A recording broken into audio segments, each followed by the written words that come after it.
Good morning and welcome to Paul T's World. And in this video, we're going to have a look at the Seika Mini Electric Chainsaw. I nearly didn't do this video, but then I rang my sister and she said she had one and it was her favorite tool in the garden. So I thought, right, well, let's have a look at this mini chainsaw. First, we'll do an unboxing so you can see what is in the box.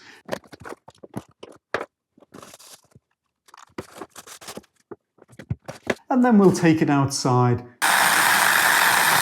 and put it through its paces. Well, we've got a British plug here and a battery. So as it says on the box, in Europe, it's 18 volts, 1.5 amp hours, and in the States, it's 20 volts. Put that there for the moment. We have some instructions here. Tool. Yep, and a screwdriver. I'm actually left-handed, so this is going to be interesting. There's a safety button here, so you have to press the safety button, hold it in, and then press the trigger. Now, obviously, if you're right-handed, that's very easy. You just use your thumb on the safety button and then press the trigger. As a left-hander, we'll just see, we're normally pretty good at sorting out right-handed tools. We've got a guard here for the fingers, another guard here, and by the way, there's no battery in at the moment. Yeah, it's a lovely little thing here.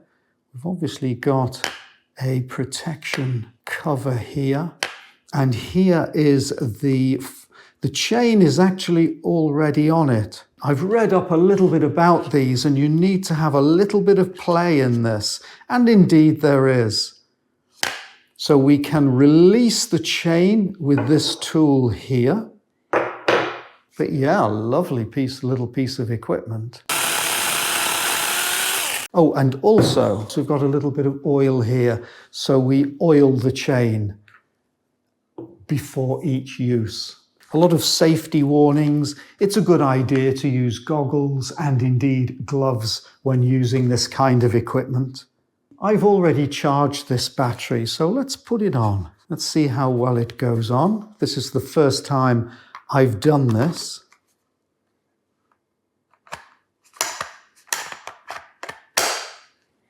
Snaps on really well. There's actually a wrist strap.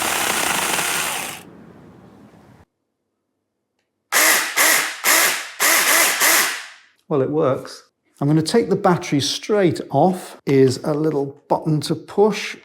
There we are, and it comes off easily. Goes on easily and off easily. So I'm going to leave that off and let's go out in the garden and see how it performs.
I've just come back in the house after testing the chainsaw, and it was a revelation. I must say, when you actually go and try something for yourself, you certainly learn exactly the pros and the cons. So let's just talk about that now. First of all, this chainsaw is not very loud, but you may prefer to use ear defenders. And here's a pair of typical ear defenders. I would certainly recommend glasses, safety glasses like these. There are little chips of wood being thrown about the place and you don't want anything in your eyes. So definitely get a pair of these. They're quite cheap. And gloves. I would also recommend gloves. I found that the strap here that I prefer to use is actually just a little bit too small, even for my medium-sized hands. You can put it on, but once you've got gloves on, it's actually a bit more difficult and a bit of a faff. That could do with being just a little bit bigger. The hand guard here is good. I like that. The guard up here is quite reassuring and works well. However, the blade does foul the end here just a little bit, and there's just a little bit of movement on there. It's not too bad actually, just shaved it a little bit there, I noticed. Definitely use oil. It lubricates the chain on the bar really well. And without it, I'm sure the chain might jam and also create heat with friction. So use plenty of that. I found it didn't fly all over the place. I know that some chainsaws actually have a little reservoir somewhere here. This one doesn't, and so just liberally put oil around the chain before each use. I've noticed now that I've used it this morning that the chain is a little bit looser now, and that's probably about right. In the manual it says 3mm play. Maybe we've got just a touch more there, in fact, and that's where those two tools come in. So let's just have a look at these two tools. So this is the hex key spanner, whatever you want to call it, in the part of the world where you live. And this just, now I haven't done this before, so let's just see how it does. In fact, it wasn't on that tight at all, really. It was just a quarter turn, and then you can take it off with your fingers. So that puts the bar on here. And here we have the cogwheel. With the Phillips screwdriver, this is where you tension this blade. Down here. That's how you would move the plate backwards and forwards when you're changing the chain. So you just place the chain around the cogwheel. Now I can see that it's a little bit fiddly. It's very fiddly. Maybe you could do with 3 hands for this. That's how it goes. So once you've got the chain on the cogwheel, the screwdriver will actually then move this backwards and forwards. In fact, I can see here what we've got. This is what the Phillips screwdriver moves, and that tightens up the blade backwards and forwards. And like most things, as soon as you have done it once, it's fairly easy. The plate rests on this guiding place here. I'll put this back on here.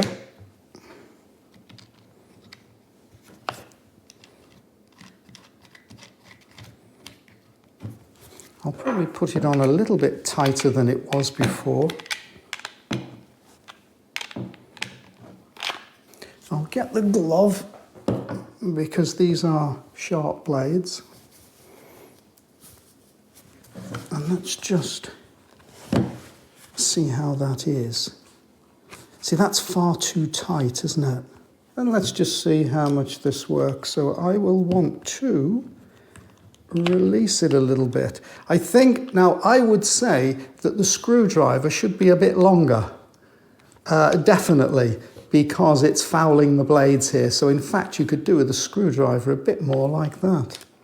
There we are, I'm in now. And let's see which way you do it. So once again, yeah, that's probably about right. When you are changing the chain, obviously you've got to make sure that the blade is the right way round.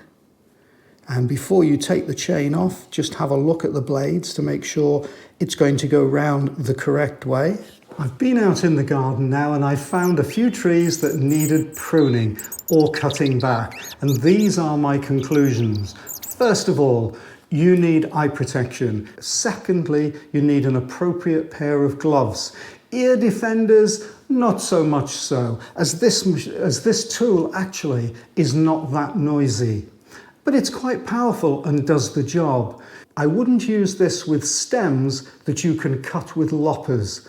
If you can cut it with loppers, that's much better. But once it's bigger than loppers, this is a 4-inch chain. So ideally, you don't want to cut anything larger than 4 inches in diameter. Although in reality, if it's slightly larger than that, you could move round it. But that's probably better for people who know what they're doing. But all in all, I think it's a really nice tool to have in the garden and useful, as long as the boughs aren't too big or aren't too small. Because it's so small and you don't have to go backwards and forwards in a sawing action with a long saw, you can get into places quite neatly. The configuration that Seikar have sent me is the bare minimum. 1 battery, 1 chain. I would recommend that if you are interested in one of these mini chainsaws, that you get one of the packages that has 2 batteries and 2 chains. And these are about £70, £79, $95. Oh, and there's also a carrying case as well. I've had a look on Amazon and there's some quite nice deals to be had. And in actual fact, and of course, I've got links in the description below to this product on Amazon. As you've noticed, I'm not a technical guy, and therefore I thought I would be ideal to show you this mini chainsaw, as I've never used one before. I'm completely new to it, and you've seen how I get on with it. It's actually quite simple and quite easy to use out in the garden as well. So I hope that's been useful to you, and I'll see you next time in Paul T's World. Bye.